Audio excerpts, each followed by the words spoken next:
अध्यात्म विज्ञान कोई धर्म या संप्रदाय नहीं है। ये स्पिरिचुअल साइंस है जो कुदरत के कानून पर आधारित है। ये विज्ञान पूरे ब्रह्मांड के सभी रहस्यों को उजागर करता है और जीवन के सभी पहलुओं को समझने के लिए एक नई दृष्टि देता है। इसी को आर्ट ऑफ विजन कहते हैं, दुनिया को देखने की एक नई दृष्टि, जो अध्यात्म विज्ञानी परम पूज्य स्वामी श्री कमलेशानंद जी के निर्देशन में सनातन सत्य का अनुसंधान कर हमारे जीवन को प्रकाशित करे। जय सच्चिदानंद। वास्तविकता हमने क्यों नहीं जानी?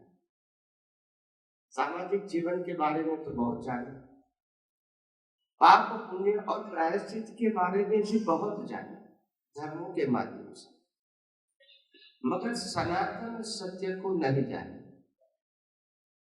और इसीलिए हम सब कुछ भी करने के बावजूद भी पाप पुण्य और जन्म मरण होते ही रहेंगे, क्योंकि हमारी सोच वहां तक ही लिमिटेड है। या तो सामाजिक जीवन कैसे जीना है वो हमारी सोच है, या तो पुण्य कैसे बनाना है, पाप कैसे नहीं करना है, और अगर पाप होता है तो प्रायश्चित कैसे करना है। इतना ही ज्ञान हमारे पास है, उसके आगे का ज्ञान नहीं। तो हम यहाँ जो उपस्थित हुए हैं वो सामाजिक और धार्मिक ज्ञान जानने के लिए उपस्थित नहीं हुए, क्योंकि वो हमारे पास है। उससे ऊपर जो आध्यात्म विज्ञान है, जो सनातन सत्य के ऊपर आधारित है, जो कुदरत और कुदरती कानून के ऊपर आधारित है, और वो कुदरत और कुदरती कानून हमारे ये फिजिकल जीवन के साथ 24 आवर्स जुड़ा हुआ है। फिर भी हमने अभी तक इस सब्जेक्ट के बारे में सोचने की कोई कोशिश भी नहीं की, और कोई मार्गदर्शक भी ऐसा नहीं मिला जो सामाजिक और धार्मिक सत्य से ऊपर सनातन सत्य है वो बताने वाला भी नहीं मिला।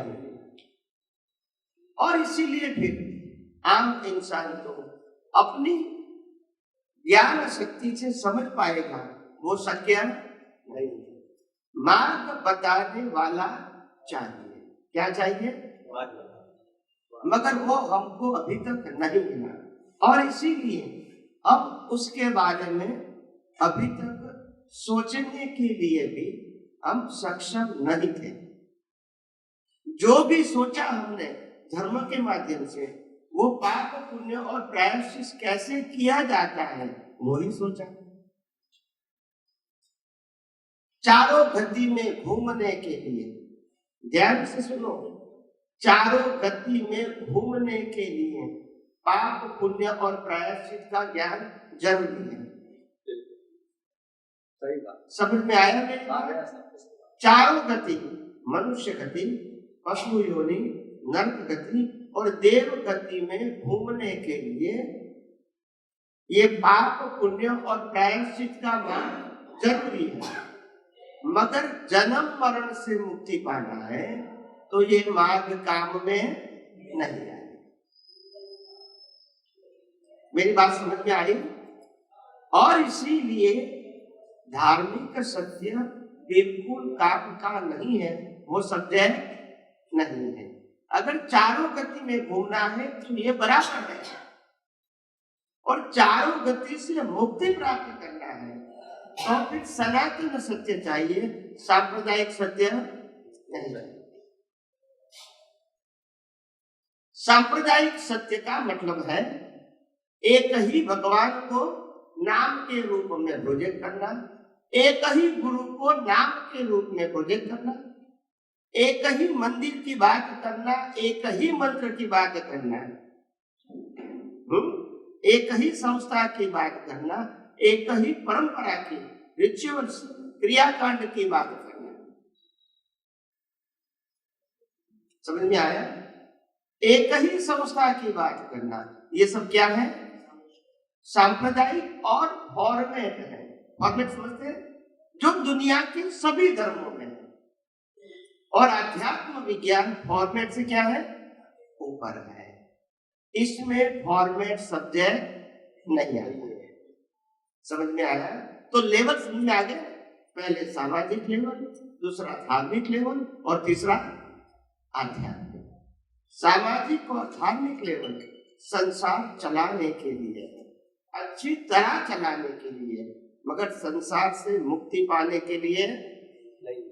और अगर जन्म मरण से मुक्ति पाना है, चारों गतियों से मुक्ति पाना है, तो अज्ञान को मिटाना पड़ेगा। क्या बताया?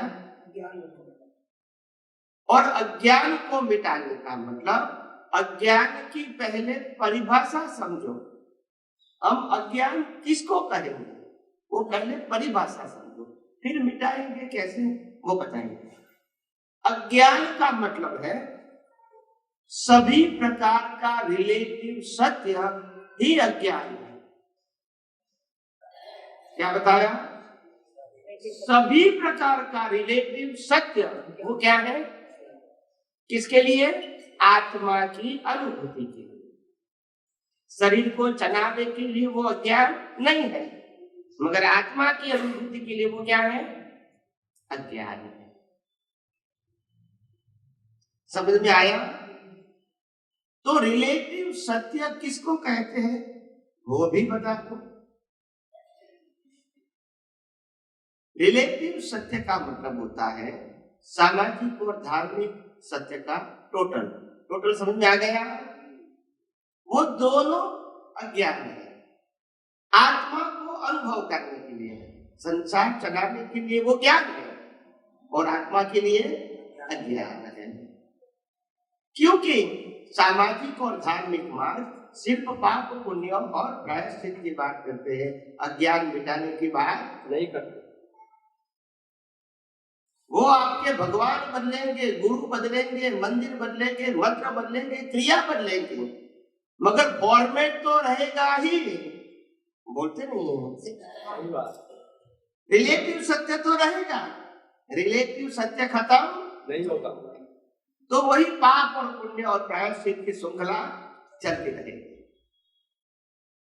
तो ये रिलेटिव सत्य को अज्ञान कहते हैं, वो मैंने आपको बता दिया।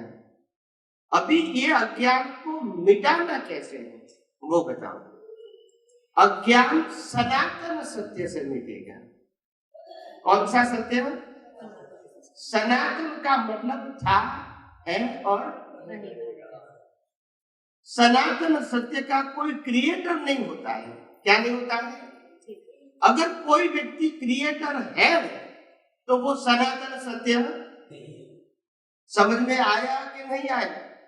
मैं हर बातों को सिद्धांत की भाषा में रखने की कोशिश करता हूं ताकि आपको समझने में आसान हो। तो सनातन सत्य का मतलब कुदरत का कानून। क्या बताया? कुदरत और कुदरत का कानून वो दोनों सनातन सत्य है। वो कभी परिवर्तित होते नहीं।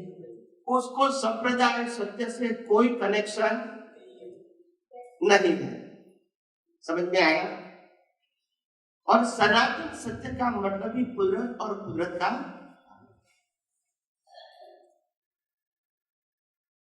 और कुदरत का कानून सभी जीवों को, इंसान को भी और इंसान के अलावा सभी जीवों को माने या न माने लागू होता है। इसीलिए न मानना मतलब हमको लागू नहीं होगा ऐसा नहीं है, मगर सांप्रदायिक सत्य नहीं मानोगे तो लागू नहीं होगा। जो संप्रदाय को मानते हैं वो लागू होगा, जो संप्रदाय को नहीं मानते हैं वो आपको कोई मतलब नहीं है। मगर कुदरत के कानून में ऐसा नहीं है, वो मानो या न मानो फिर भी लागू। कुदरत का कानून हमारी व्यक्तिगत मान्यता के ऊपर आधारित नहीं है। कुदरत का कानून था, है और कुदरत का कानून जो है बहुत सारे कानून है, उसमें मुख्य कानून क्या है वो बताओ।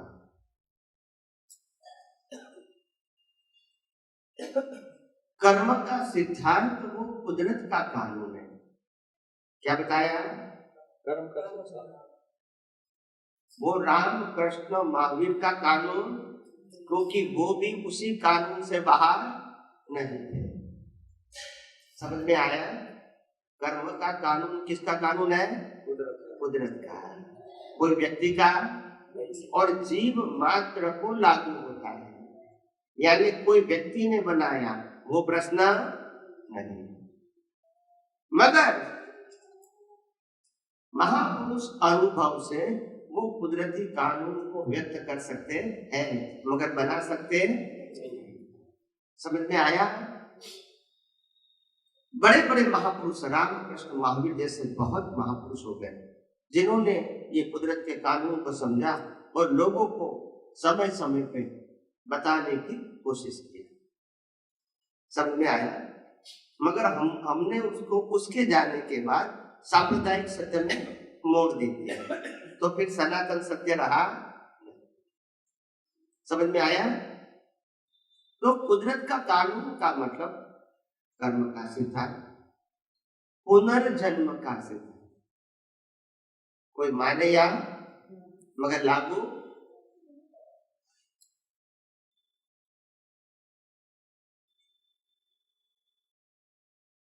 शरीर जड़ है और आत्मा चेतन है, और दोनों अलग था, अलग है और अलग ही रहेंगे। तुम अनुभव करो या ना करो। ये सनातन सत्य हो गया। क्या हो गया? सनातन सत्य। अगर विश्व में कुल संख्या का अगर 80% लोग आत्मा को नहीं मानते हैं, पुनर्जन्म को नहीं मानते हैं और कर्म के सिद्धांत को भी नहीं मानते हैं, फिर भी लागू। समझ में आया? तो कहने का मतलब ऐसे बहुत सारे कुदरत के कानून है। दिन होता है, रात होता है, सुबह होती है, शाम होता है, बारिश होती है, ठंडी होती है, गर्मी होती है, ये सब कुदरत का कानून है। समझ में आया? भरती, समंदर में भरती होती है, ओट, जिसको आप हिंदी में कहते हैं ज्वार भाटा। समझ में आया? वो भी कुदरत का कानून है। अमास और पूनम के दिन ही ज्वार भाटा, ज्वार और भाटा अलग अलग दिन पे होगा। समझ में आया? भरती आती है पूनम में और ओट आती है अमास। अमास में दूर तक पानी चला जाता है और पूनम में नजदीक पानी आ जाता है, और इसीलिए लोग उसको स्नान करने के लिए जाते हैं। समझ में आया कि नहीं? मगर वो कानून किसका है? गवर्नमेंट का नहीं है, रामकृष्ण महावीर का नहीं है। समझ में आया? पूनम अमास होता है, वो भी कानून किसका है? सूर्य ग्रहण चंद्र ग्रहण होता है, कानून किसका है? सतयुग कलयुग होता है, द्वापर त्रेता होता है, किसका कानून?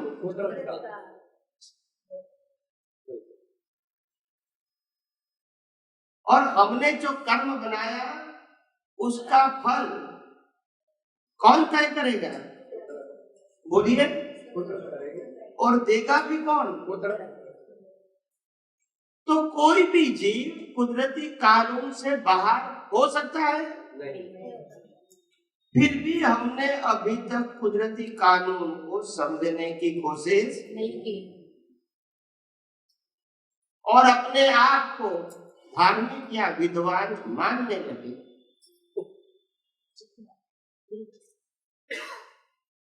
फिर भी प्रगति हुई नहीं और कंफ्यूजन वही का वही, रागद्वेष वही का वही, और कोई भी अनुभूति अध्यात्म के मार्ग में नहीं हुई। नॉलेज मिला, क्या मिला? नॉलेज। अनुभूति नहीं। अभी भी हमको दृष्टि से लोग कर्ता ही दिखाते हैं। साधन, संपत्ति, संबंध और सत्ता का मैं मालिक हूँ, वो ही दृष्टि से दिखाता है। आंखों का मतलब नहीं दृष्टि, दृष्टि मतलब ज्ञान दर्शन, आंख का मतलब दृश्य दिखाता है। आंखों के पास ज्ञान नहीं है, वो दृश्य दिखाता है, उनके पास दृष्टि।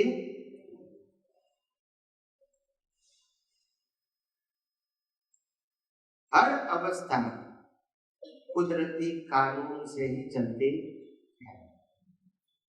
हम श्वास भी लेते हैं, हमारी मर्जी से हम श्वास ले सकते हैं? अगर हम लेते हैं तो फिर रात को सो पाएंगे? नहीं, फिर जागना ही पड़ेगा। बोलते नहीं है तो कहीं बंद न हो जाए। अगर हम लेते हैं तो फिर जागना पड़ेगा, मगर ये कुदरती कानून से चलता है, हमारी मर्जी से नहीं चलता। मगर ये सब कुछ हमको मालूम नहीं था। या सुनो, विचार भी हम करते हैं, बोलते भी हम हैं, क्रिया भी हम करते हैं, और दूसरे को भी यही देखते हैं कि वो ही बोलते हैं, वो ही क्रिया करते हैं। ये सब अज्ञान है, और अज्ञान का मतलब रिलेटिव सत्य। क्या बताया? लोकमान्य सत्य है, सनातन सत्य नहीं है। समझ में आया कि नहीं आया? आया कि नहीं? जी आया। हम अभी तक पुरुषार्थ के मार्ग में प्रकृति और प्रकृति की अवस्थाओं से आगे ही नहीं बढ़े। हर समय दृष्टि से उसी को ही देखते रहते हैं, पुरुषार्थ के। हालांकि ज्ञानी पुरुष दादा भगवान ने खुद कहा, मन वचन काया और उसकी अवस्था मात्र रचना है, मगर हम मानते नहीं है। हम अभी भी कहते हैं कि ये उन्होंने किया, ये तो बोलते नहीं है।